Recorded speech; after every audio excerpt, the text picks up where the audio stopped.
ഭൂമിയിലും സ്വർഗത്തിലും അതേ ഉള്ളൂ. ഈ നമുക്ക് സ്നേഹം കൊടുക്കാന്നുള്ളതല്ലാതെ വേറൊന്നും നമ്മൾ ആദ്യമായിട്ട് അന്വേഷിച്ച് പിന്നെ അന്വേഷിച്ച് കഴിയുമ്പോൾ വേറെ അഗാധങ്ങളിൽ ഒന്നുമില്ല. ഈ സ്നേഹം മാത്രമേ. നമുക്കിവിടെ ഉണ്ടായ അനുഭവം ഞാനത് ഇങ്ങനെ പണ്ട് ഇതിനകത്തൊക്കെ ഉണ്ട് കിടപ്പേ.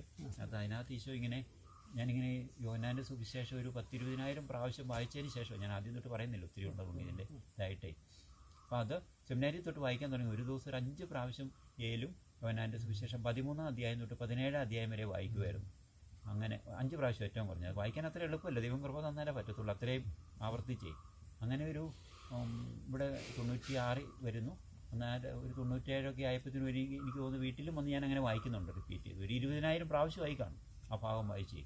അപ്പം അങ്ങനെ വായിച്ച് ഈ യോഹന്നാൻ്റെ സുവിശേഷമൊന്നും, എല്ലാ സുവിശേഷവും ഈശോയുടെ ജീവിതം ഇങ്ങനെ അതുപോലെ സബ്സ്റ്റൻസ് ആക്കിയതാണ്, സത്തയാക്കിയതാണ്. കാരണം ഈ ഈശോ ചെയ്ത കാര്യങ്ങളെല്ലാം കൂടെ ചെയ്തിരുന്നെങ്കിൽ അത് വെക്കാൻ ഭൂമിക്ക് പോലും തികയലായിരുന്നല്ലോ യോഹന്നാൻ പറയുന്നത്.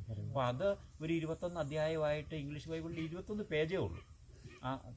അത് അത്രയും ചുരുക്കണമെങ്കിൽ അത് കോടിയിലൊന്ന് എന്ന് പറഞ്ഞാൽ നമ്മൾ പറഞ്ഞ് വർഷങ്ങളിരുന്ന് പറഞ്ഞതിൻ്റെ ചുരുക്കിയതാണ്.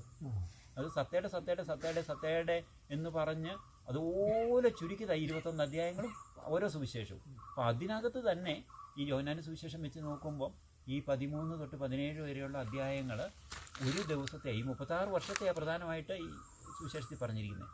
അതിൽ 4-1, 21 അധ്യായത്തിൻ്റെ 4-1 ഒരു വ്യാഴാഴ്ച വൈകിട്ട് സംഭവിച്ച കാര്യമാണ്. ബാക്കിയെല്ലാം മൊത്തമാണ്. ഇത് വ്യാഴാഴ്ച വൈകിട്ട് കുസ്തുർബാന സ്ഥാപിച്ചിട്ട് പറഞ്ഞ കാര്യങ്ങളല്ലേ ഇതെല്ലാം. ഈ 13 തൊട്ട് 17 വരെ, 18ൻ്റെ കുറേ കൂടെ ഉണ്ട്. അപ്പം 4-1 ബാക്കിയെല്ലാം 36 വർഷത്തെ ആണെങ്കിൽ 4-1 ഒരു ദിവസത്തിൻ്റെ വൈകുന്നേരമാണ്. അത് വിസ്തുർബാന സ്ഥാപിച്ചിട്ട് ഈശോ പറഞ്ഞ കാര്യങ്ങളാണ് അല്ലേ, അങ്ങനെ.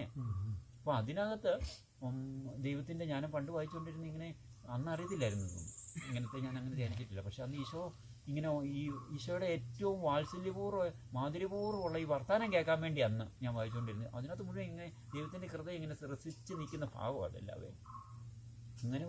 അങ്ങനെ ഇത്രയും പ്രാവശ്യം വായിച്ച് ഞാൻ. അത് കഴിഞ്ഞിട്ട് ഇങ്ങനെ സെമിനാരിയിൽ നിന്ന് ഡിസ്കണ്ടിന്യൂ ചെയ്യുന്നതിൻ്റെ തൊട്ട് മുമ്പ് ഒരു ആഗസ്റ്റ് 29, 91.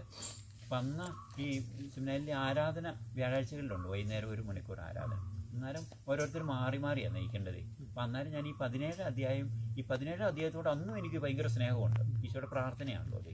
അപ്പോൾ അത് ഞാൻ എടുത്ത് വായിക്കുന്നത്. ആ 17-ാമത്തെ അധ്യായത്തെക്കുറിച്ച് ഈ ജീസസ് സംവത്സരത്തിൽ ബെനഡിക്റ്റ് മാർപ്പാപ്പ പറഞ്ഞിരിക്കുന്നത്, അത് ഈശോ പെസഹ വ്യാഴാഴ്ച വൈകിട്ട് നടത്തിയ ഒരു പിതാവിനോട് നടത്തിയ ഒരു ഡയലോഗ് മാത്രമല്ല, പരിശുദ്ധ ത്രിത്വത്തിൽ നിരന്തരം നടന്നുകൊണ്ടിരിക്കുന്ന ഡയലോഗാണ് അത്. ഈ